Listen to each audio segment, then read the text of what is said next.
Hello everyone and welcome to Machine Learning and Large Language Model tutorials.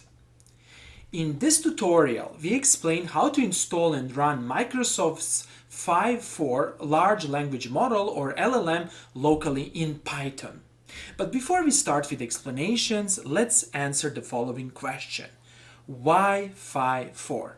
Well, the race and the fierce competition in the field of large language models are producing better and better and better models.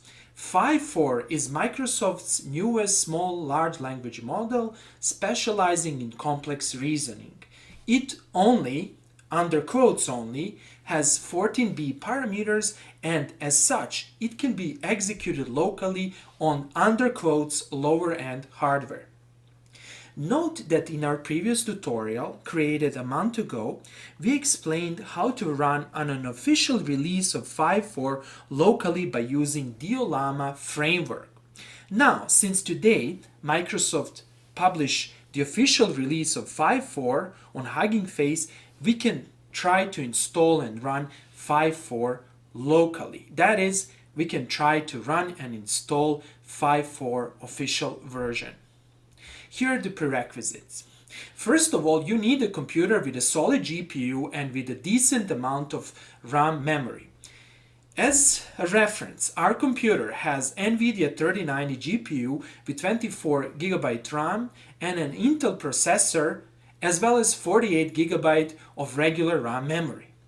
Then, you need a Windows computer with Microsoft Visual Studio C++ installed. I will explain how to do that, such that you can smoothly install and run PyTorch locally. Then, you need NVIDIA CUDA toolkit installed, such that you can also install and run PyTorch locally.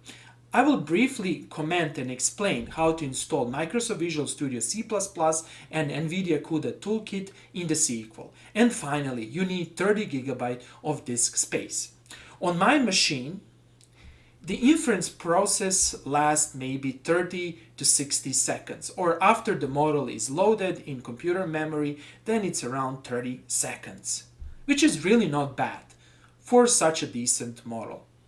Okay, let's start with explanations. As mentioned previously, in order to smoothly run PyTorch locally, you need to install Visual Studio C++. To do that, you need to go to the official Microsoft web page, whose link is given over here. Then over here, you need to select the proper version. The community version is completely free, consequently click on community and the download process will start. After you download this file, you can simply install Visual Studio C++. Okay, after you install Visual Studio C++, make sure that you install CUDA toolkit, any version. You can go with 12.6 or you can go with some other version. So select Windows, select your architecture, select version you have, and select the installer type. You can use, for example, local installer. After you click here, you will download the file, you double click on the file, and the installation process is smooth.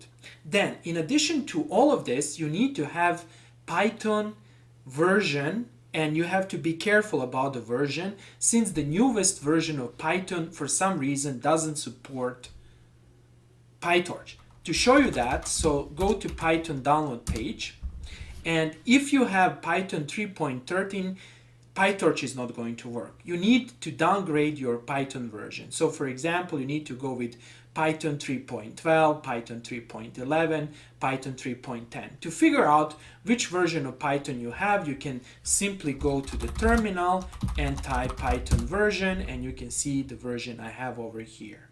To start the command prompt, of course, you will click here, then search command prompt, and again, you can type Python version, and here it is. Okay, good. Now we are good to go.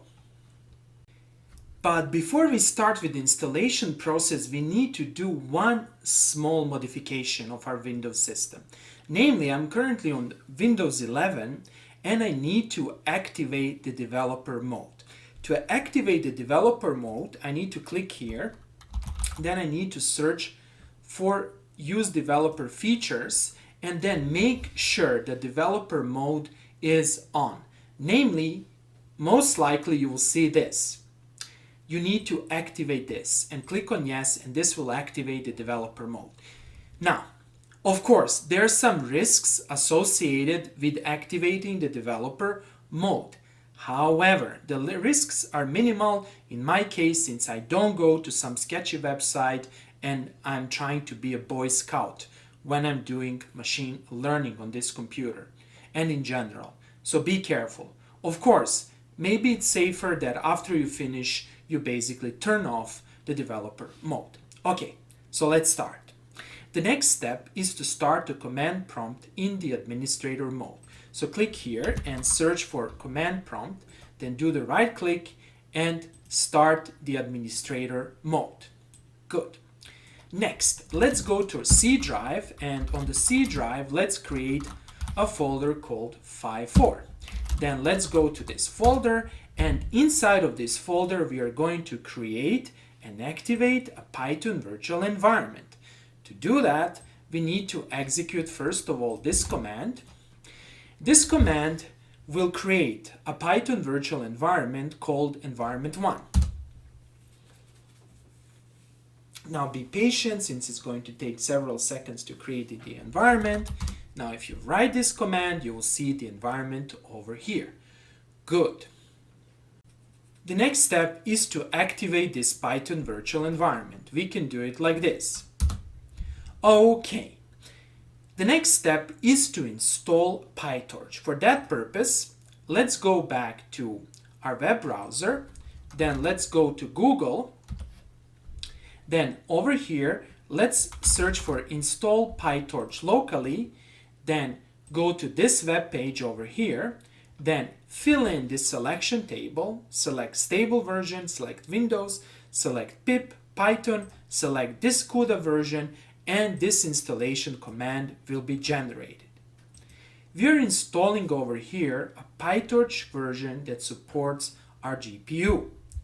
Okay, so let's go here and execute this command. Now, since I very often install and uninstall Python programs, create environments, deactivate environment, most likely I'm going to quickly download, or better to stay install PyTorch. Namely, I'm actually not downloading PyTorch over here, since I'm using a cached version from my computer. However, in your case, if you're installing PyTorch for the first time, you will see a download process that might even last several minutes, and consequently be patient. After installing PyTorch, we need to install Hugging Face Hub library such that we can download repositories from Hugging Face. This is going to be relatively quick. Then we need to install several packages. First of all, we need to install transformers, which is another library, or better to say Python package, necessary to run Phi4. So let's type pip install transformers. And after installing transformers, we need to install accelerate, which is another package that is necessary to run transformers and to run PyTorch inside of Python code. So let's be patient over here, and finally let's install accelerate. Okay, and that's it. The next step is to create a Python code that will download the model from the online repository. The online repository is given over here. This is the official Microsoft's Hugging Face web page, and you can see Phi4. To download this model, that is to download all the files over here, we need to write a Python script. So let's learn how to do that. To do that, first start your favorite Python editor. In my case, it's Visual Studio Code, and I can start it by typing code with a dot. And here it is. Then I will click New File, and I will call the file as download.py. And I will save the file in the same Phi folder. Then over here is the code. First of all, from Hugging Face Hub, I'm importing the function called snapshot download. This function downloads remote repository, that is remote folders and files from the Hugging Face. It's an equivalent to the git command if you're using a command prompt. Then I'm calling this function with the following parameters. I need to specify the repository ID. This is the unique name on the Hugging Face. And to find this name, go to the Hugging Face web page, then search for Phi4. Here it is. And here is the name. Copy this name and paste it over here under double quotation marks. And the next thing that you need to specify is the path on your local computer to the download folder. I want to download my model to my Phi4 folder. That is, I want to download it over here. Good. Let's save this file and let's run it. To run it from the Visual Studio Code, press and hold Ctrl-Shift-P, then search for Python, select Interpreter, here it is, and select the corresponding Python interpreter inside of your virtual environment. To repeat that, Ctrl-Shift-P, Python select interpreter, and make sure that you select this version over here. Then over here, simply run the code. And the download process will start. Here it is. Now, as you can see over here, we are downloading safe tensors file from the remote repository. Namely, we are downloading all the files over here. That is these huge files. Every file is around 5 gigabytes. So we have 1, 2, 3, 4, 5, 6. So that's around 30 gigabytes already, as well as some other things on your computer. Okay, over here, my advice is to take a cup of coffee, go relax a little bit, since this might take up to 5 or 10 minutes. And finally, after approximately 5 minutes, the model is downloaded. The next step is to run a test example. For that purpose, let's click on File, New File, and let's call the file as test.py. Let's save the file in the same folder, and here it is. But before we write a test example, let's make sure that the model is downloaded. For that purpose, go to Command Prompt and type this command. And here they are. Here are our beautiful files. Good. They're on our local computers, and now we can write the test file. Go to the folder and type this code. Here it is. Let's explain this code. To run this code, we only need to import transformers. Then we need to specify the model path. Then over here, I'm defining the pipeline for executing my model. I'm saying that I want to do text generation. Then I need to specify over here the model path.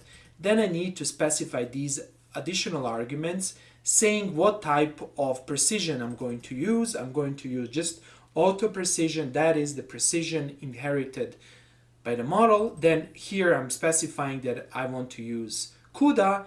If you only want to use a CPU, you can type here CPU, or you can type over here auto, whatever you like. I'm going to force my CUDA execution. Then over here is the main part. Here we specify the content, that is, we define our prompt. The content basically defines how the model will behave. That is, the model can imitate a certain person or a certain character or a certain way of explaining things. Over here, I want to do the following. I'm saying, I want you to behave like a funny teacher, trying to make lectures as interesting as possible, and you give real-life examples. Since I'm an engineering professor, or better to say, I was an engineering professor for about 10 years, this is how I like to teach. Then over here, we need to specify our question. How to explain, let me just correct grammar over here, how to explain gravity to high school students. Okay, so this is our question that we are asking to our model, and over here we specify messages, max new tokens 128, and over here we print the output. Simple as that. Okay, again, let's run our model by clicking over here, and now model is being executed. And over here you can see the progress. Meanwhile, let's open the task manager And let's look into the resources and let's see what's happening. We see over here, first of all, initial GPU processor jump as well as the CPU, and then over here we see something is happening. The GPU memory is being filled in. This means that the model is being loaded, as you can see over here. That is, we are loading the checkpoints, which is good. And then you can see here the memory gets full, so we'll probably also use the system RAM, as you can see over here, which is also interesting. And then the computations are happening. You can see there our GPU is working with 100%, and over here the response is being generated. Of course, you can enforce a real-time generation by just typing over here, and we can do that by just passing one parameter over here. However, I'm not going to explain that. So let's wait until the response is generated, and you can see how the GPU memory is being used, CPU memory, and let's wait. Probably it's going to take around 30 to 40 seconds to generate the response. The response will be printed over here. However, you can also save the response to a text file. I explained how to do that in my previous video tutorials. Okay, so let's see how long does it take, and let's be patient. Now everything is done in a real time. We can see the GPU is trying really hard.